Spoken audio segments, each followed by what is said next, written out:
करता हूँ आप सभी स्वस्थ होंगे। हम अगला पार्ट पढ़ रहे हैं कबीर की साखी।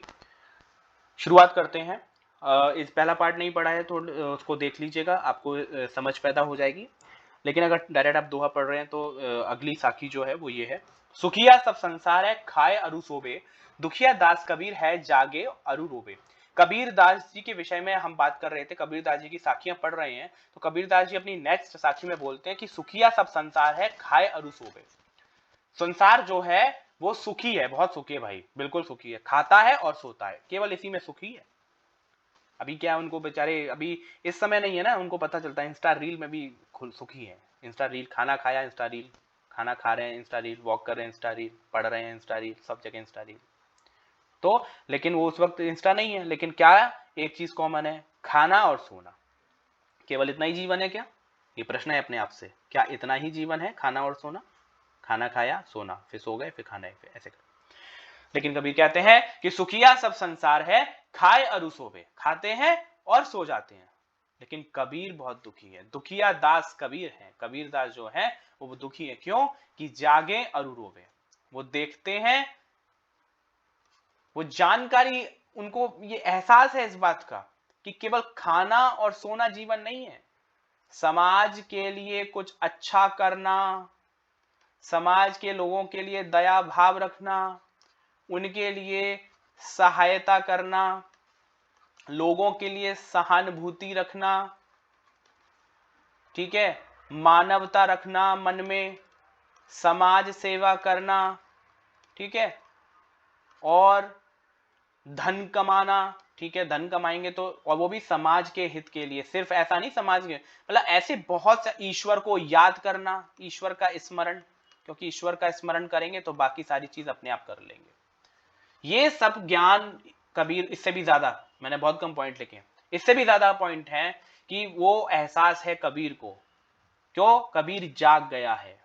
कबीर जाग गया है मतलब वो अज्ञानता की नींद से उठ चुके हैं, वो ज्ञानी हो चुके हैं। वो सोचते हैं कि भाई केवल सोना और खाना जीवन नहीं है, तो इसीलिए वो जाग गए हैं। तो वो रो रहे हैं दुख के मारे, समाज को देख करके कि क्या हाल है इस दुनिया का, सिर्फ नाच गाने में अपना जीवन खो रहे हैं।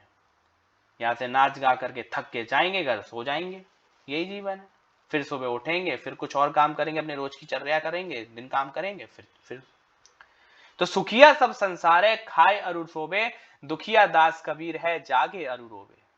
कबीर दास जी बहुत समाज की गिरती हुई व्यवस्था। आज होता है ना, किसी का एक्सीडेंट हो जाए, लोग अपना मोबाइल निकाल के फटाफट वीडियो बनाओ, वीडियो बनाओ, वीडियो बनाओ, यूट्यूब पे डालो, वायरल करो, ये करो, वो करो। सहायता कितने कम लोग करते हैं? 10 में से 1 व्यक्ति, 100 में से 10 व्यक्ति। ये जो समाज का जो माइंडसेट है जो बदल रहा है वो ये, कोई आपस में लड़ रहा है, वीडियो बनाओ फटाफट से, जल्दी, रोको नहीं। रोकोगे तो इसलिए क्यों नहीं रोको, हमें मार देगा, रोको नहीं, करो करो करो, वीडियो बनाओ। ये वैल्यूज हैं सोसाइटी की। ये पार्ट हमें पूरा वैल्यू बेस्ड है ना, हमें पूरी वैल्यू सिखा रहा है, हमें मूल्य बता रहा है जीवन के, रियल वैल्यूज क्या हैं। तो कबीर को इस बात का एहसास है कि रियलिटी में ये जीवन नहीं है कि आप सुबह उठे, खाए पिए, ऑफिस हो गए, ये जीवन नहीं है।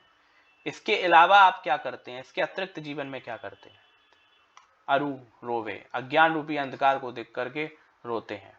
और अरु का अर्थ और भी है यहाँ पे, ठीक है। कबीर जी कहते हैं कि संसार के लोग अज्ञान रूपी अंधकार में डूबे हैं, अपनी मृत्युवादी से भी अनजान सोए हुए हैं। ये सब देखकर कबीर दुखी है, वे रो रहे हैं, वे प्रभु को पाने की आशा में हमेशा चिंता में जागते रहते हैं कबीर। क्योंकि बात यह है ना कि मृत्यु तो जीवन में सभी को आनी है, तो बिना कुछ किए मर जाना भी तो गलत है। कोई भी काम एक ऐसा जो आपके हृदय को अच्छा लगता है, लेकिन ऐसा नहीं कि किसी को अच्छा लगता है किसी को मारना, तो चलो आप मारेंगे, नहीं, वो नहीं। समाज को आप क्या पॉजिटिव थिंग्स दे रहे हैं, ये सवाल अपने आप से करना चाहिए। क्योंकि इंसान न चाह करके भी एक सोशल प्राणी है, सामाजिक प्राणी है। अब कोई व्यक्ति कहे नहीं मैं तो बंद कमरे में रहूंगा, मैं नहीं किसी सोसाइटी को बना रहा, तो भाई ऐसा नहीं है, जन्म हो गया, जिस माँ ने आपको जन्म दिया है उसके बेटे हैं आप, पिता के बेटे हैं, भाई हैं, बहन हैं, दोस्त बनेंगे। तो ऐसे जीवन में जैसे जैसे आगे बढ़ते जाएंगे इंसान और सामाजिक होता चला जाएगा। तो जब होता चला जाएगा सामाजिक, तो समाज के लिए कोई क्यों कुछ नहीं करना चाहता। सिर्फ फटाफट से एक बड़ा सा बढ़िया सा पैकेज लो और स्कॉटलैंड, नीदरलैंड, अमेरिका, वहां जाके बस जाओ, बस फिर इंडिया को छोड़ो। ऐसे नहीं होता है। अगर क्योंकि ऐसा हो रहा होता तो देश हमारा आज ग्रो नहीं कर रहा होता। कुछ लोगों को लगता है ग्रो नहीं करता है, बिल्कुल नहीं कर रहा उन लोगों के लिए, क्योंकि उनकी बुद्धि ग्रो नहीं कर पा रही है। कुछ ना कुछ तो ग्रो हो ही रहा है ना धीरे धीरे। और अच्छा वो ग्रो और हो पाता है जब ऐसे लोग जो आलोचना करते हैं वो भी साथ में हो जाते हैं, तो और जल्दी ग्रो करेगा। चलिए आगे बढ़ते हैं। विरा भुवंगम तन बसे मंत्र न लागे कोई, राम वियोगी ना जीवे जीवे तो बोरा हुई।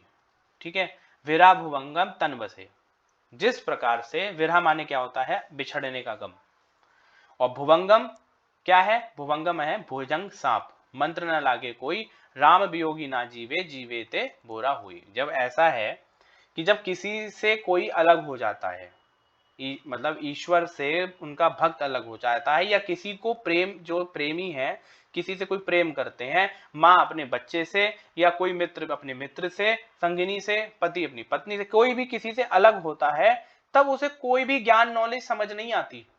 उसे कोई ज्ञान की बातें समझाओ कि भाई अरे सब सही हो जाएगा ना, उस वक्त उसे कुछ समझना ही नहीं है। वो बिछड़ने का कष्ट इतना कष्ट होता है कि उसकी कोई दवा नहीं होती। राम वियोगी ना जीवे, वो इतना पागलपन हो जाता है, वियोग, वियोग माने होता है अलग होने का, बौराना, पागलपन यहाँ पे, और वियोग का दोनों का एक जैसा ही अर्थ है।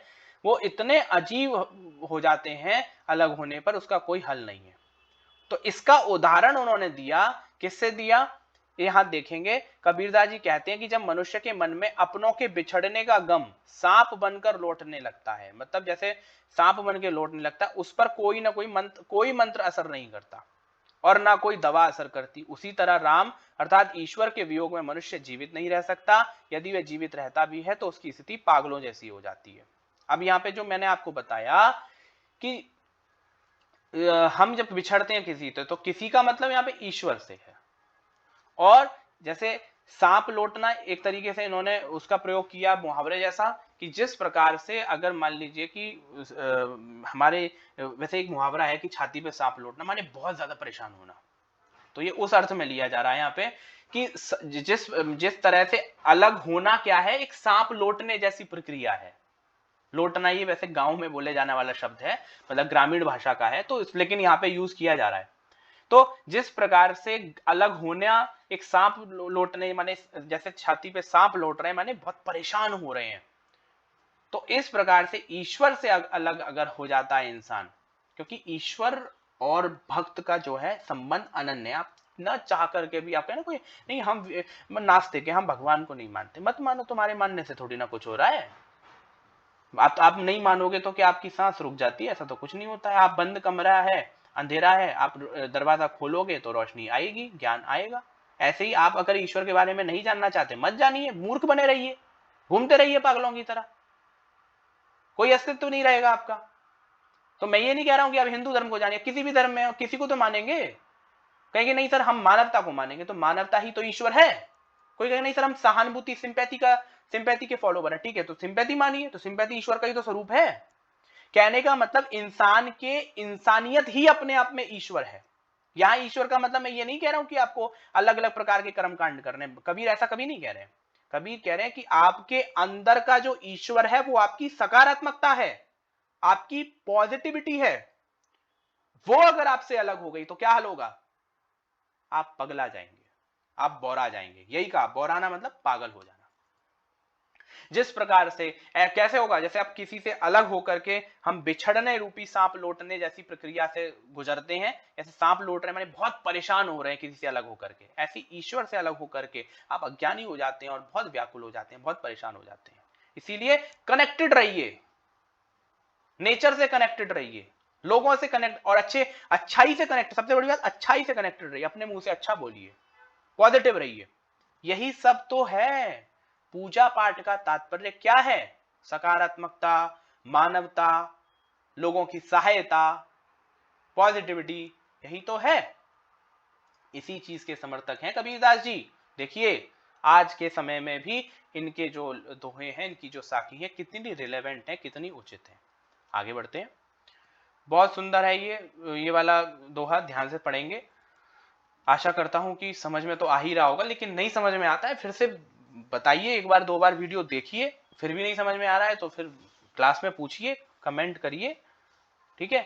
जिसको पढ़ना होता है वो 10 बार पढ़ता है, 10,000 वीडियो पड़े हैं यूट्यूब पे, सिर्फ मेरा नहीं है, लेकिन मैं उन बच्चों के लिए बना रहा हूं। जो बच्चे मुझसे कनेक्टेड हैं वो मुझसे सवाल पूछना चाहें पूछें, ठीक है ना। कोई इसका कोई ऐसा कोई पर्सपेक्टिव नहीं है, नहीं भाई हमारा ही वीडियो, कहीं से भी ज्ञान प्राप्त हो रहा है करिए, पढ़िए। आगे बढ़ते हैं। निंदक निर्णय राखिए आंगणे कुटी बधाई, बिन सावण पानी बिना निर्मल करे सुभाई। निंदक निर्णय राखिए, देखिए डिफरेंट डिफरेंट भाषा का प्रयोग किया ना, पहले ही बता दिया। सदुकड़ी भाषा है कबीरदास जी की, याद रखना है। कौन सी भाषा है? सदुकड़ी। क्या बोलते हैं? पंचमेल खिचड़ी। खिचड़ी होता है ना, उसमें दाल चावल कई तरह की दाल मिला दो, चावल मिला दो, फिर बना दो। तो निंदक, निंदक माने होता है निंदा करने वाला, बुराई करने वाला। नेड़ा माने पास में रखना, या दे भी रखे होंगे यहाँ पे शब्द, इसमें से जो नहीं है वो मैं यहाँ पे लिख दे रहा हूं। राखी माने रखना। तो निंदा जो करते हैं, जो आपकी हमारी आपकी जो निंदा करते हैं, उन लोगों को पास में रखिए। नेड़ा रखिए माने पास में रखिए। देखो कितनी अच्छी बात कही है कबीर ने।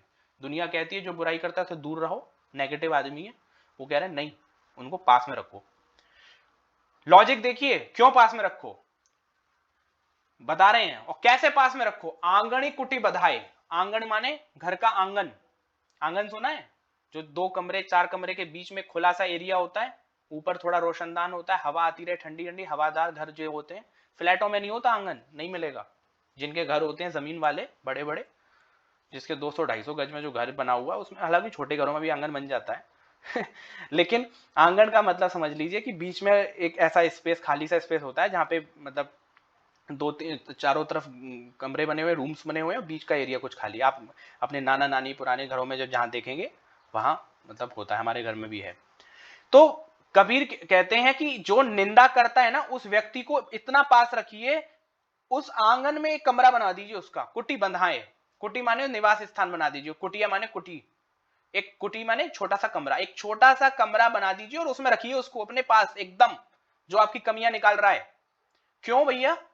इसीलिए कि बिन साबुन पानी बिना, बिन साबुन, साबुन माने साबुन, पानी माने पानी, तो बिना पानी और साबुन के बिना क्या होगा? निर्मल करे सुभाए, आप शुद्ध नहीं हो सकते, निर्मल नहीं हो सकते। साफ सुथरा होने के लिए आपको क्या चाहिए? पानी और साबुन। आप स्नान करने जाते हैं, ठीक है, फेस वॉश यूज करते हैं, बॉडी वॉश यूज करते हैं, ठीक है, शैम्पू यूज करते हैं, वो सब क्या है? साबुन की कैटेगरी है। और फिर पानी चाहिए, क्योंकि भाई बिना पानी के ये सब चीजें वो नहीं होंगी। तो जिस प्रकार से अपने शरीर को साफ करने के लिए, अपने तन को साफ करने के लिए आपको ये सब चीजों की जरूरत है, पानी और साबुन की, ठीक उसी प्रकार से अपने कार्य को अच्छा करने के लिए, अपने प्रेजेंटेशन को अच्छा करने के लिए, अपने चीजों को अच्छा करने के लिए, अपने व्यवहार को अच्छा करने के लिए, अपनी चीजों को अच्छा करने के लिए क्या चाहिए आपको? निंदक, कमी निकालने वाले लोग। हाँ, कमी निकालने वाले लोग, कि भाई ये तू ऐसे नहीं कर रहा है, तुम ऐसे कर रहे हो, तुम ये गलत कर रहे हो, तो ठीक है करो सही, बी पॉजिटिव, सही कह रहा है। हाँ, इसका मतलब ये नहीं है कि डिप्रेशन में हर बात उसकी मान रहे हैं, नहीं, बिल्कुल नहीं। आपको इस चीज पे ध्यान देना पड़ेगा, रुकना पड़ेगा इस चीज पे, कि हमें कहां क्या कहते हैं ऐसे व्यक्ति को रखना है। निंदक नेड़ा राखिए आंगणे कुटी बधाए, बिन साबुन पानी बिना निर्मल करे सुभाए, कि बिना पानी साबुन के क्या कहते हैं, जिस प्रकार से सही नहीं हुआ जा सकता, साफ नहीं हुआ जा सकता, इसी प्रकार से जो कमियां निकालते हैं उनको अपने पास रखिए।